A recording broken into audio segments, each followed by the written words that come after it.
Entonces vamos a hacer la clase de lesiones benignas del hígado. Bueno, primero de lesiones benignas y luego de carcinoma hepatocelular.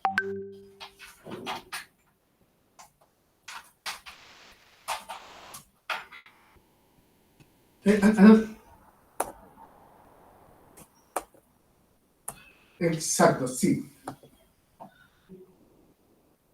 Claro, no voy a pensar de que, claro. Bien.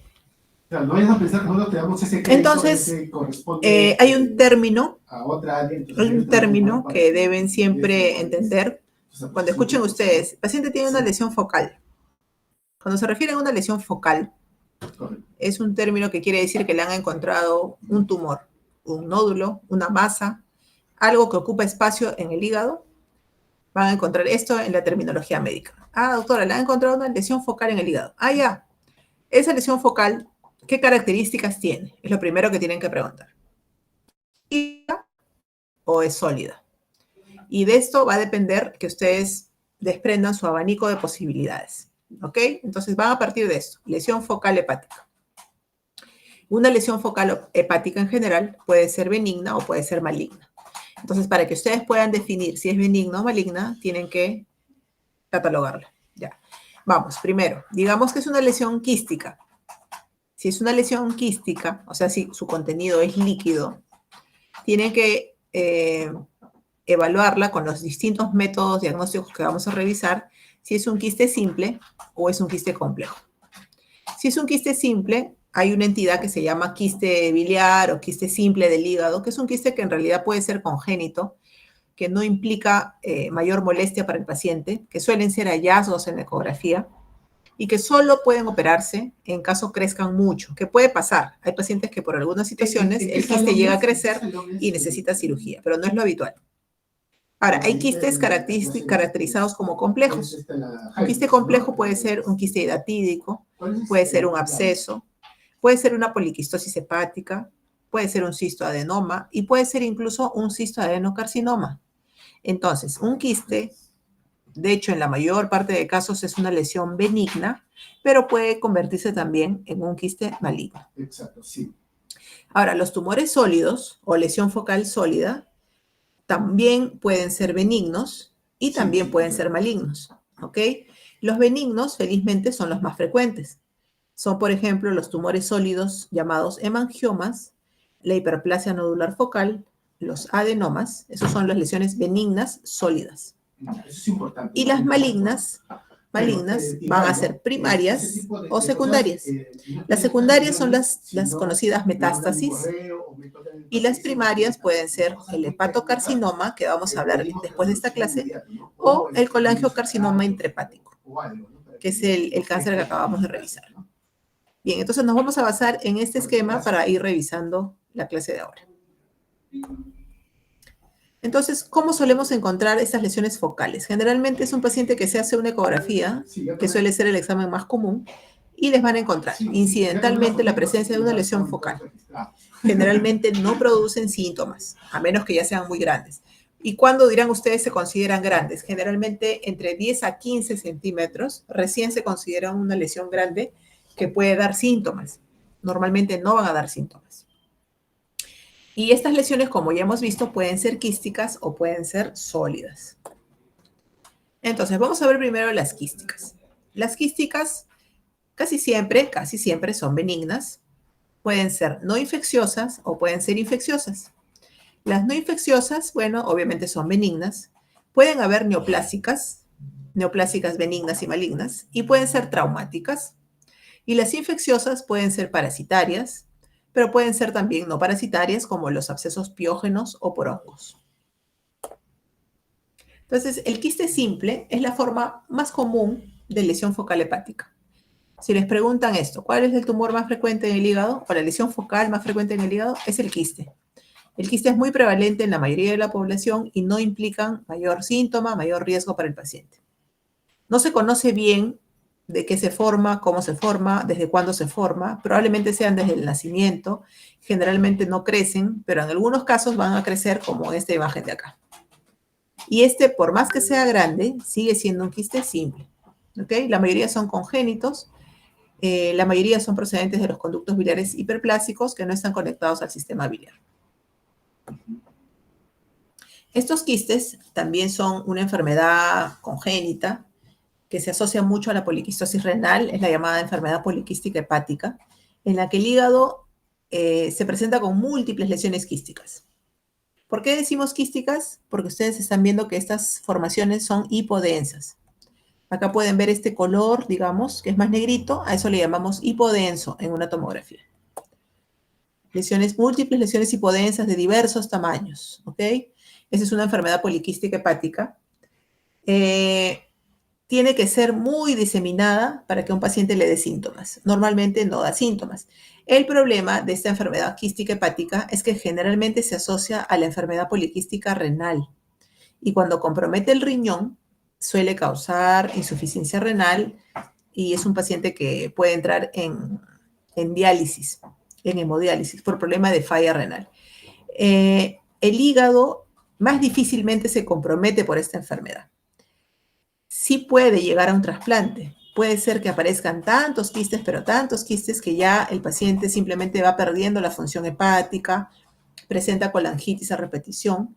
Entonces, en esos casos extremos, puede estar indicado realizar un trasplante de hígado por esta indicación, siendo una enfermedad benigna, pero por el tamaño y la cantidad de quistes puede necesitar cirugía o un trasplante. En ocasiones, como en esta foto que ustedes ven acá, por ejemplo, digamos que este paciente hubiera tenido muchos quistes en el lóbulo hepático izquierdo y no tantos en el lado derecho. Entonces, si esos quistes en el lóbulo hepático izquierdo le están generando mucho dolor o mucho malestar, llenura precoz, qué sé yo, pueden hacer una resección parcial del hígado, como en este caso, resección parcial del hígado, y con eso alivias temporalmente los síntomas de este paciente. Luego tenemos las formaciones quísticas consideradas neoplásicas, ¿ya? En estas pueden ser lesiones benignas, como el cisto adenoma biliar, y maligna, cuando ya le cambias el apellido y se pone cisto adenocarcinoma biliar. Diferenciarlas puede ser muy difícil hasta después de una operación. Entonces, cuando uno encuentra una lesión que parece un cisto adenoma biliar, primero probablemente le pida seguimiento, pero si la lesión crece o se mantiene, es mejor indicarle cirugía. Y en la cirugía recién tal vez tengamos un diagnóstico más claro si este quiste era benigno o era maligno. Les comenté que también habían unas lesiones quísticas traumáticas. Acá, por ejemplo, este es un bilioma, que puede suceder luego de un accidente de tránsito, un traumatismo abdominal, se rompe algún conducto biliar y se forma una colección de bilis dentro del hígado. Eso es un bilioma. Es una lesión aguda traumática que probablemente por la magnitud requiera drenaje quirúrgico. Igualmente, esto es un hematoma. En este caso se rompió de repente un conducto biliar y en este caso se debe haber roto una arteria o una vena y ha generado una colección de sangre dentro del hígado que se llama hematoma. Entonces, estas son lesiones agudas. La forma de distinguirlas, digamos, va a ser por la historia clínica, ¿no? Son pacientes que llegan luego de un accidente, de repente de tránsito, le hacen la tomografía y encuentran esto. No van a pensar, pues, que es un cistoadenoma, van a pensar que es una lesión focal hepática traumática. Luego tenemos esta lesión que es muy frecuente en nuestro país, que es el quiste hidatídico. Es un quiste también, es una lesión quiste que puede, digamos, ustedes podrían confundirla con un quiste simple de hígado, pero tiene una característica. Tiene estas membranas internas que son muy típicas del quiste hidatídico. Obviamente estos pacientes tienen otro contexto, ¿no? Tienen ustedes que averiguar de dónde provienen, hábitos alimenticios, y tienen que hacerle pruebas serológicas para determinar la presencia de este parásito, que es el equinococos granulosos. Y bueno, acá tienen un paciente que ha sido operado y tienen acá las bolsas, ¿no? Que tienen que extirparse por completo. Cuando tú operas un quiste hidatídico, no tienes que aspirarlo, tienes que sacarlo todo, si es posible con un poquito de hígado, para que salga así completa tu bolsita, y con eso el paciente va a estar libre de enfermedad. Si tú por mala suerte en tu técnica operatoria rompes el quiste se va a diseminar por todo el abdomen, ¿ya? Y eso puede generar un cuadro muy aparatoso, una sepsis, una respuesta inflamatoria sistémica por la infestación parasitaria. Luego tienen los abscesos hepáticos. Los abscesos hepáticos también son colecciones en el hígado que generalmente es por bacterias. Puede ser también por amebas. Y eso se asocia, los abscesos piógenos tienen relación con la colangitis. La colangitis, como ustedes ya saben, es la presencia de una infección del conducto biliar y se debe generalmente a una obstrucción. Entonces, si ustedes tienen un paciente con coledocolitiasis, por ejemplo, y esa coledocolitiasis no la resuelven, el paciente no se hace CEPRE, no se opera, pasan las semanas, sigue con la coledocolitiasis, es posible que desarrolle abscesos hepáticos. Entonces, estas imágenes no son tan raras de ver en un paciente que está con un problema obstructivo del hígado de larga data. Es un absceso. Cuando el absceso es pequeño, a veces solamente con tratamiento antibiótico el paciente mejora. Pero si los abscesos son grandes, probablemente necesite una aspiración o una limpieza quirúrgica. Entonces, luego vamos a hablar, ya hemos visto ya todo lo que son las lesiones quísticas. Ahora vamos a ver lo que son las lesiones focales sólidas. Y acá también van a fijar algunas cuantas que son las más importantes. Las más comunes que van a ver en el hígado son el hemangioma hepático, la hiperplasia nodular focal y los adenomas hepáticos. Entonces, en realidad, como ya les he mencionado, de repente algunos de los grupos que han hecho su práctica en gastro, actualmente casi todas las lesiones hepáticas se pueden diagnosticar bien con una buena imagen tomográfica, una buena resonancia, sin necesidad de una biopsia. Casi siempre. En algunas ocasiones es necesario hacer una biopsia, sí, pero las lesiones de hígado están bien caracterizadas. Cada una de ellas tiene sus características peculiares que nos hacen fácil diagnosticarlas con una buena imagen. Entonces, el hemangioma, por ejemplo, es una lesión bien frecuente. Muchas personas que van a hacerse su ecografía por sospecha de cálculos y vienen asustados porque les han encontrado un tumor en el hígado. Entonces, cuando tú encuentras un hemangioma, lo que hay que ver es de qué está formado ese tumor. Los hemangiomas son los tumores hepáticos más frecuentes, ¿ok? En general, acuérdense también de ese dato. Los hemangiomas hepáticos son los tumores hepáticos más frecuentes. Hay una prevalencia alta, ¿ya? De 2.5% de todos los estudios tomográficos que se hacen. O sea, son un hallazgo frecuente en las imágenes. Y son más frecuentes en mujeres de mediana edad. Puede ser que exista un cierto crecimiento cuando la paciente toma o ingiere muchos estrógenos y progesterona. Generalmente son tumores únicos y podrían dar síntomas, pero generalmente depende del tamaño, que hay un error, y no suele ser lo habitual. Entonces, ¿cómo se va a ver? En la ecografía generalmente se va a ver como una imagen hiperecoica. ¿Por qué hiperecoica? Porque es hipervascularizada. Un hemangioma, como su nombre lo dice, está formado por vasos sanguíneos. En la tomografía y en la resonancia se van a ver como masas homogéneas bien demarcadas al aplicarle el contraste. Como son lesiones muy vascularizadas, el contraste lo van a captar claramente. Ahí tienen una imagen ecográfica de un hemangioma. Y estas son imágenes de un hemangioma con contraste. Están viendo que hay una captación periférica del hemangioma. Acá también se empieza a llenar todo, se va poniendo blanquito. Es por la presencia de muchos vasos sanguíneos en ese tumor. Entonces, nos podría parecer un tumor maligno. Sin embargo, por las características de la captación del contraste, ya un buen radiólogo les podrá explicar claramente que esto corresponde a un hemangioma benigno del hígado, que no necesita cirugía. El segundo tumor más frecuente del hígado se considera la hiperplasia nodular focal. ¿Okay? Y este tiene una prevalencia de un 3% en estudios realizados en necropsias. También este tumor tiene más tendencia a aparecer en mujeres adultas. Tampoco se sabe la patogénesis, no se entiende por qué sucede. Y cuando son lesiones grandes, tienen una característica de que tienen una especie de cicatriz en la parte central del tumor. En ecogenicidad, en ecografía no es muy clara, generalmente el ecografista no va a poder definir qué es. Sí, correcto. Pero con la tomografía sí, van a ver claramente que hay lesiones hipodensas con captación homogénea del contraste en la fase arterial. Y en la resonancia va a haber una retención del contraste en la fase hepatobiliar. Acá tienen una imagen de hiperplasia nodular focal Y esa zona central que están viendo ahí es la zona de la cicatriz central. Esa es una imagen muy típica de una hiperplasia nodular focal. Es una lesión benigna que tampoco se opera. Igualmente en la resonancia, pueden verla, tiene esa característica típica de la hiperplasia que es esa cicatriz central. Por más que sea grande la lesión, no se asusten que esta es una lesión benigna.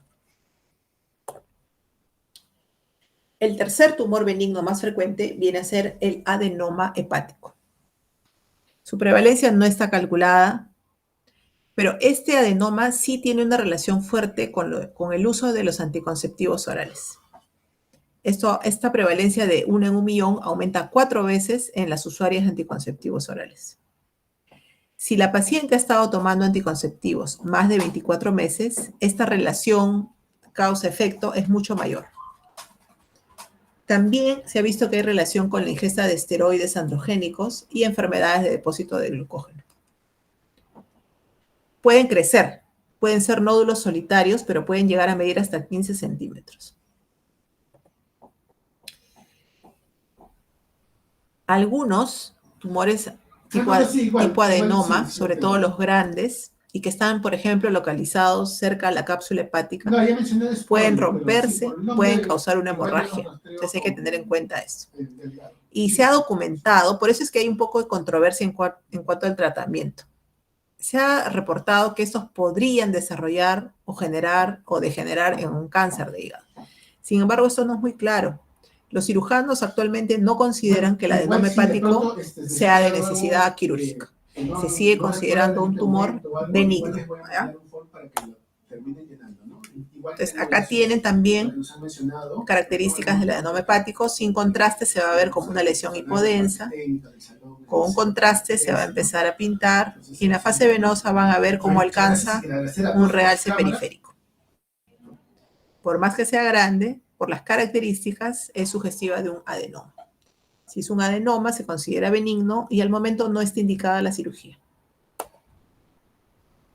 Igualmente tienen acá un adenoma visto por tomografía contrastada. La misma lesión con resonancia.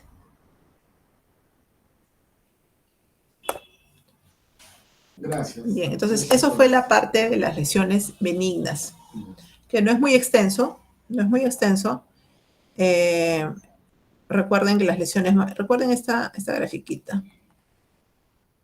Esta grafiquita es bien importante para que se ubiquen en este tópico.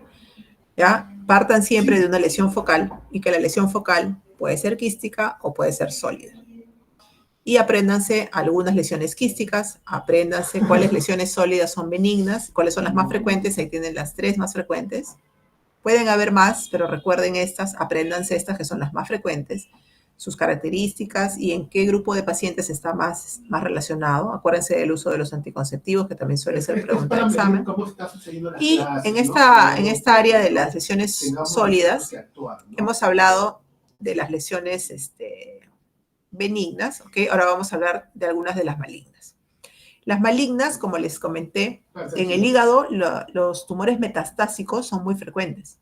Metastásico quiere decir que es un tumor, por ejemplo, que se generó en el páncreas, en el colon, en el estómago, y ha hecho metástasis en el hígado. Esos son tumores también, tumores hepáticos, pero llamados secundarios. Eso no es motivo de la clase. El motivo de la clase de ahora va a ser los tumores primarios. Dentro de los tumores primarios está el hepatocarcinoma y está el colangiocarcinoma intrahepático, del cual ya hemos hablado. Entonces nos quedaría tocar el tema del hepatocarcinoma.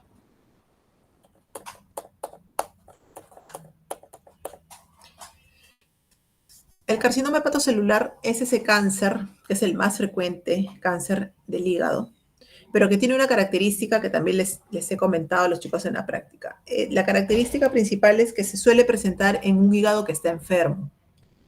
Es muy improbable que un carcinoma hepatocelular aparezca en un hígado sano. ¿Ya? Eso también es algo que tienen que saber.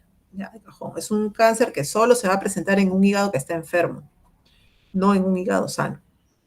Entonces acá les repetimos el algoritmo y vamos a empezar con algunas generalidades. Por ejemplo, que el cáncer de hígado, como les dije, puede ser primario o secundario. Dentro de los primarios, el más común es el carcinoma hepatocelular, ¿ya? El que vamos a hablar ahora. Hay otros, como el carcinoma fibrolamelar o el angiosarcoma, el colangiocarcinoma, pero son más raros. El carcinoma hepatocelular, le vamos a llamar HCC, es la cuarta causa de muerte por cáncer en el mundo, ¿eh? No es poca cosa. Cuarta causa de muerte por cáncer en el mundo. Y es importante su detección temprana, porque si lo detectas en etapas avanzadas ya no vas a poder hacer nada. Lo bueno es que ya sabemos que este cáncer se va a presentar en personas que tienen un problema en el hígado. Entonces es cuestión de hacer un manejo preventivo y buscarlo antes de que aparezca o buscarlo para detectarlo cuando son lesiones pequeñas. ¿Ya? Casi siempre está asociado a una enfermedad hepática crónica, como la cirrosis hepática, acuérdense de eso. Entonces, ¿qué cosa nos predispone al cáncer de hígado? Este es el HCC. Casi siempre, casi todos los casos vienen de un hígado cirrótico. ¿Okay? Hay un pequeño porcentaje por aquí que viene de la hepatitis B. El semanal. ¿Okay? El semanal voy a entrar. Sí. La hepatitis B, como ya hemos visto en la clase, con los que estuvieron en la clase, que puede producir una inflamación crónica que se llama infección crónica por la hepatitis B y también puede producir una hepatitis crónica asociada al virus B. Es diferente, infección que hepatitis. En los pacientes que hacen hepatitis crónica B, a veces antes de haber desarrollado cirrosis, ya pueden presentar un cáncer en el hígado. Entonces, esta es una situación en la que hay que tener una consideración especial. Los pacientes con hepatitis B, antes de tener cirrosis, pueden desarrollar un cáncer hepatocelular. Por lo tanto, estos pacientes deben vigilarse cercanamente. Si tú los tratas con antivirales, reduces el riesgo en un 30% si el paciente es cirrótico y en un 80% si el paciente no es cirrótico. Entonces, es por eso que es bien importante conseguir el tratamiento para la hepatitis B. Los otros factores son factores que causan cirrosis, factores hereditarios, diabetes, alcohol, el síndrome metabólico, la hepatitis C, ¿okay? Todos estos factores causan cirrosis y como consecuencia de la cirrosis se genera el carcinoma hepatocelular. Hay una toxina, que es la aflatoxina, que también se ha visto que puede ser causa de carcinoma hepatocelular, saltándose la etapa de la cirrosis. Acá, también para fijarles, también que ya hemos revisado en la clase, la hepatitis C también es un virus que causa hepatitis crónica. Si ustedes logran tratar o eliminar el virus, van a disminuir el riesgo hasta en un 80%. Riesgo de desarrollar carcinoma hepatocelular. Entonces, cuando ustedes tratan la causa, si tú tratas la causa, vas a evitar el desarrollo de carcinoma hepatocelular. Si tú tienes un paciente que toma y el paciente deja de tomar, reduces el riesgo, un 6 a 7% por año de generar cirrosis y por lo tanto de carcinoma hepatocelular. Lo mismo pasaría con un paciente diabético o con un síndrome metabólico. Si tú logras tratarlo, logras hacer que controle bien sus niveles glicémicos, logras hacer que baje de peso, probablemente estás previniendo la cirrosis y el carcinoma hepatocelular por consecuencia. Ahí es claro. Entonces, ¿qué se ha visto que protege contra el carcinoma hepatocelular? Acá sí hay varios estudios ahí en camino. El café, por ejemplo, ha demostrado tener algunas propiedades antifibróticas, antioxidantes, y pareciera que retrasa el desarrollo del carcinoma hepatocelular. Las estatinas, la metformina, la aspirina han sido estudiados como protectores del desarrollo del cáncer, pero esto no es muy claro. Entonces, no son medicamentos, digamos, que están indicados para prevenir el cáncer, no. Pero se sabe que pueden ser factores protectores, por lo tanto, se podrían indicar dependiendo del paciente. Tratar la hepatitis B sí ha demostrado que te protege. Tú curas la hepatitis, te curas y previenes la cirrosis y el cáncer. Entonces, en la patogenia del cáncer, del carcinoma hepatocelular, necesariamente, casi necesariamente, tienes que pasar por esta etapa de acá, que es la cirrosis hepática. Y para que tengas cirrosis, tienes que haber pasado por una etapa de hepatitis crónica.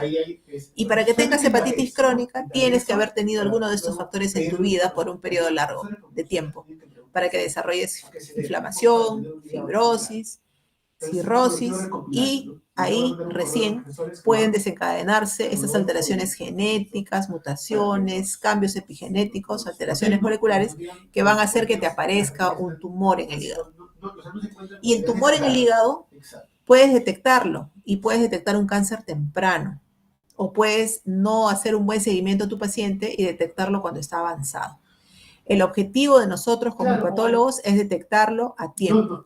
¿Y cómo lo vas a detectar a tiempo? Pues si tú ya sabes que el paciente es cirrótico, tienes que hacerle sus estudios por imágenes, su tomografía, su ecografía, para poder detectar a tiempo el tumor, detectarlo pequeñito y poder ofrecerle un tratamiento.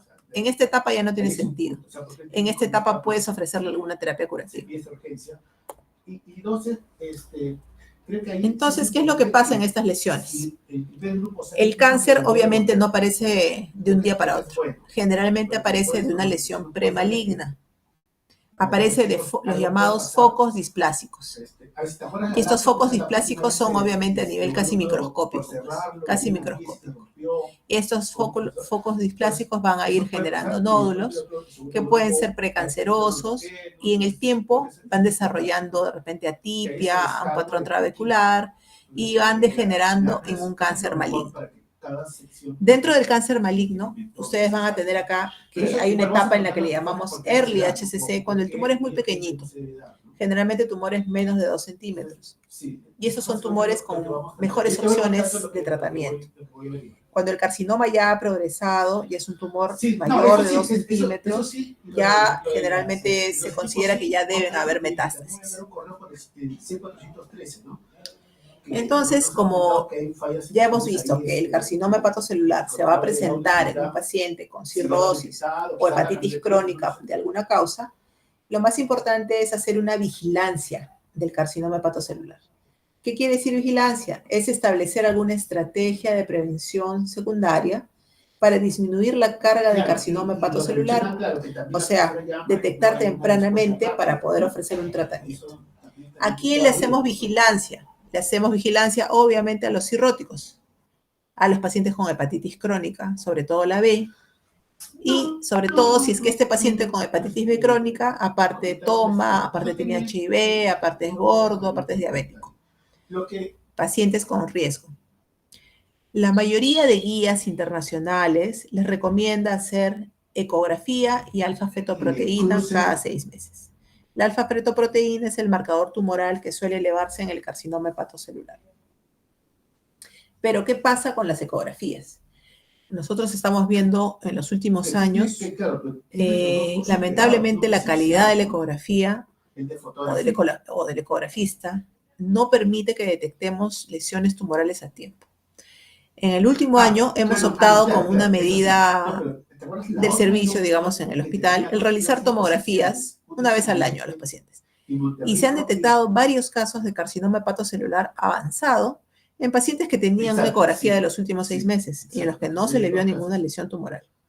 Entonces, en realidad, la ecografía tiene que ser realizada por una persona especializada que tenga la intención de buscar un tumor hepático, y cuando nosotros le pedimos que nos haga la ecografía al paciente, tenemos que decirle, por si acaso, por favor, doctor, búscame un tumor en el hígado. Si quieres, no mires el páncreas, pero búscame el hígado, busca si tiene un tumor. Porque a veces nosotros también como médicos pedimos ecografía de abdomen completo.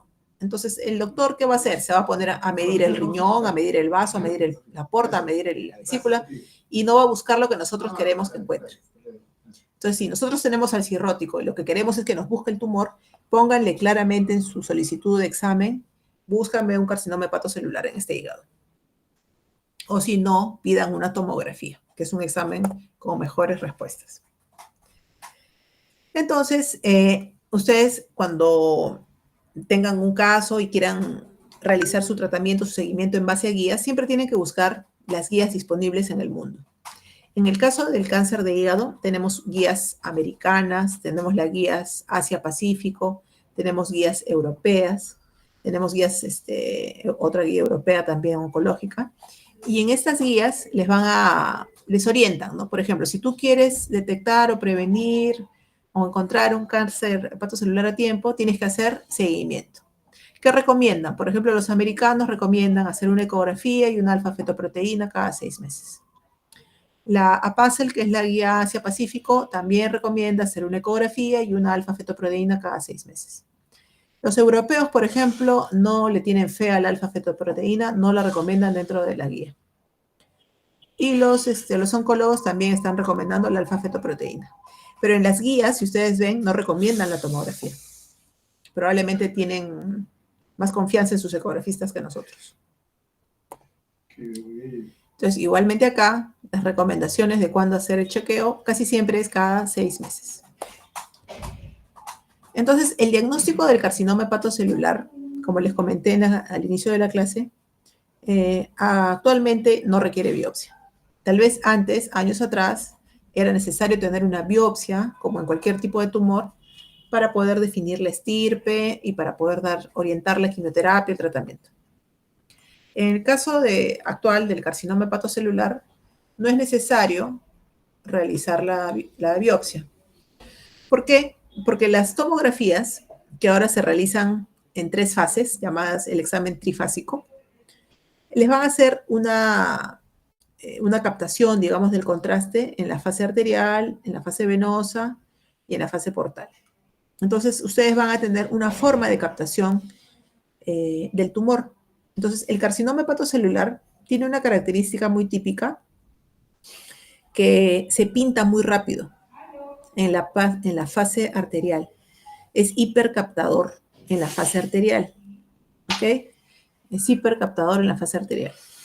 ¿Pero qué pasa? En la segunda etapa, digamos, en la fase de equilibrio, el tumor va a tener un aspecto similar al adyacente. Pero en la fase tardía, digamos, venosa, se va a lavar. Eso se llama washout. Se lava. O sea, todo el contraste que captó acá en la fase arterial se elimina rápidamente. Y el tumor queda otra vez, por así decirlo, hipodenso. Y al borde se está formando una cápsula o una pseudocápsula, que también es característica del carcinoma hepatocelular. Entonces, como tenemos este patrón de captación del contraste, ya no se necesita biopsia, ¿ok? Este es un concepto que también tienen que tener claramente, que el carcinoma hepatocelular actualmente no requiere una biopsia hepática, salvo situaciones especiales. Entonces, también les he comentado a algunos grupos que existe actualmente el LIRADS. El LIRADS es el Liver Imaging Reporting and Data System. El radiólogo, el tomografista, el que hace su informe de tomografía o de radiología, les debe informar cuando encuentra un tumor qué tipo de LIRADS es. Si él pone LIRADS 1, probablemente está describiendo tal vez un adenoma hepático, una lesión benigna, con 100% de certeza. Si él les pone un LIRADS 2, probablemente le parece benigna, pero tal vez no cumple todos los criterios absolutos de benignidad. Y así les va a describir un LIRADS 3, un LIRADS 4 y un LIRADS 5. El tumor, el LIRADS 5, si el radiólogo lo cataloga como un LIRADS 5, es porque está con 100% de certeza seguro que cumple todas las características de un carcinoma hepatocelular. Si les pone un LIRADS 4, ahí los pone en problema, o en LIRADS 3, porque el radiólogo está diciéndoles que no cumple todos los criterios de un tumor maligno. Y ahí es donde los pone en duda, y en esos casos es donde puede estar indicada la biopsia, en un LIRADS 4 o en un LIRADS 3. Entonces, el tratamiento del carcinoma hepatocelular es diferente, porque como se van a presentar en pacientes cirróticos, el tratamiento va a depender también del estadio de la enfermedad que tengan, del estado funcional del paciente, porque la mayoría son cirróticos. Entonces, para el carcinoma hepatocelular lo que se utiliza es la estrategia del Barcelona Clinic Liver Cancer.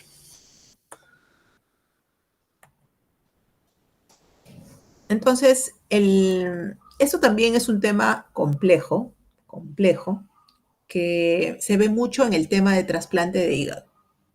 ¿Ya? Quiero que lo tengan como un concepto general. Esto a tabla, quiero que la conozcan, quiero que sepan lo que es un BCLC, quiero que sepan para qué se usa. No les estoy pidiendo que la memoricen, porque no se les va a preguntar el BCLC en su examen tampoco. Pero quiero que sepan que el sistema de Barcelona es un buen sistema que te permite valorar qué tipo de tratamiento le puedes hacer a un paciente con carcinoma hepatocelular.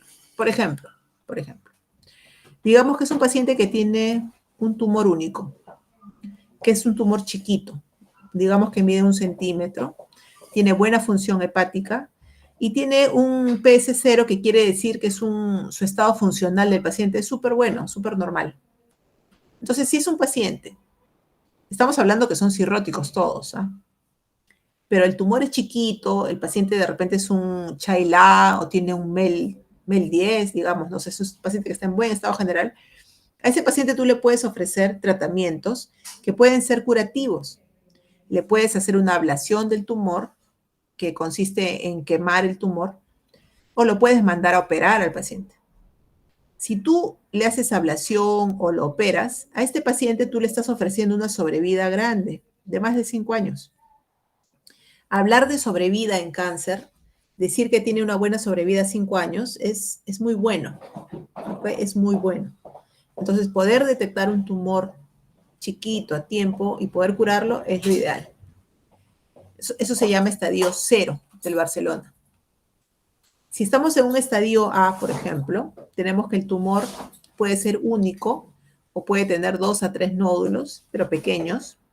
Y es un paciente que también tiene buena función hepática. Entonces, la única diferencia con este es que puede tener tumor más grande o puede tener varios tumores, pero también tiene una buena función hepática.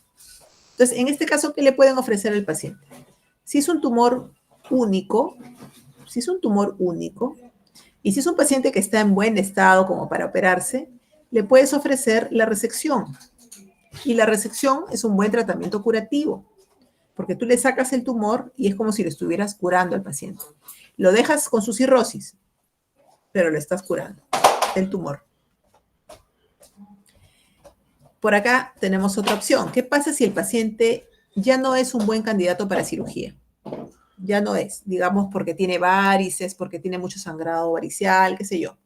Lo consideras que ya no es buen candidato a cirugía, entonces lo evalúas para ver si es un candidato a trasplante. Si es un buen candidato para trasplante de hígado, lo trasplantas. Y el trasplante también es un tratamiento curativo que le ofrece una buena sobrevida. Si el paciente no es candidato a trasplante por algún motivo, y como tiene lesiones pequeñitas, le puedes hacer la ablación, que es esta terapia de acá, y también le ofreces una buena sobrevida al paciente. Entonces, hasta acá, digamos, es lo ideal. Por eso es que les recalco mucho que es importante detectar estas lesiones a tiempo. Si tú las detectas en estadios avanzados, que son estos de acá, un estadio intermedio, por ejemplo, se refiere a que el paciente ya tiene varios nódulos o que ya no es resecable, ¿no? A este paciente solo le va a quedar la quimioembolización. Y la quimioembolización es un tratamiento tumoral también, lo hacen los radiólogos intervencionistas. Todo bien con la quimioembolización, pero ya no lo vas a curar. A lo más, en el mejor de los casos, tu paciente va a vivir 2 años. Después se va a reactivar el tumor, igual va a fallecer. Y lo peor es que este paciente ya no va a tener chance de trasplante. O sea, ya pasó la línea. Si lo detectas en un estadio avanzado, en el que ya hay invasión portal, diseminación extrahepática, y de repente el paciente ya no está en un buen estado general, va a terapia sistémica. Terapia sistémica es darle algún quimioterápico. Actualmente han mejorado. Esta tablita ha crecido, ya no se las he puesto acá, pero en la parte baja hay una serie de tratamientos quimioterápicos que se pueden aplicar al paciente con cáncer, que les prolongan la vida 3 meses, 6 meses, 12 meses. Entonces, no es la gran cosa, es una opción, o sea, si uno tiene un familiar, digamos, con un cáncer hepatocelular, y bueno, si te dan la opción de que viva 1 año más, se la vas a dar, ¿no? Pero no le va a curar. Es un tratamiento que le prolonga la vida, un poco. Y finalmente también tenemos esta etapa, ¿no? Que es un paciente que tiene un cáncer grande, ya su función hepática está comprometida más, ¿no? El paciente de repente ya no camina, ya no es independiente. A este paciente ya solamente le vas a dar alguna calidad de vida, le vas a calmar el dolor, le vas a colocar una sonda para que se alimente, lo que son los cuidados paliativos. Y este paciente obviamente ya no tiene una sobrevida más allá de 3 meses. Entonces, esto les he puesto no para que lo memoricen, pero sí para que tengan en cuenta la importancia de detectar un tumor hepático a tiempo. Y en este tipo de cáncer no es fácil, pero ustedes ya saben quién tiene riesgo, o sea, es el cirrótico. Si al cirrótico le buscas el tumor, con mucha probabilidad a algunos les vas a encontrar el tumor. Entonces sí podemos hacer esto, y sobre todo nosotros en el hospital que todavía no tenemos cómo ofrecerles trasplante, nosotros tenemos que detectarlo antes todavía, para que sean tumores chiquitos y el paciente se pueda operar y pueda tener la misma sobrevida que si se estuviera trasplantando. Entonces, este es el mensaje principal en el tema del carcinoma hepatocelular. ¿Ok? Yo les sugiero acá que revisen el tema de la vigilancia, cuándo hacer vigilancia y cómo hacer vigilancia para la detección del cáncer temprano y los factores de riesgo. Los factores de riesgo, que son los mismos factores de riesgo para el desarrollo de cirrosis hepática. Entonces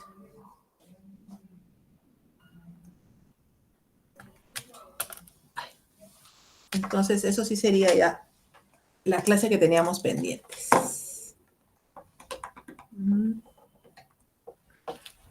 Sí, doctora, creo que eso es... Ya. Lo hicimos en 1 hora y media. Bueno,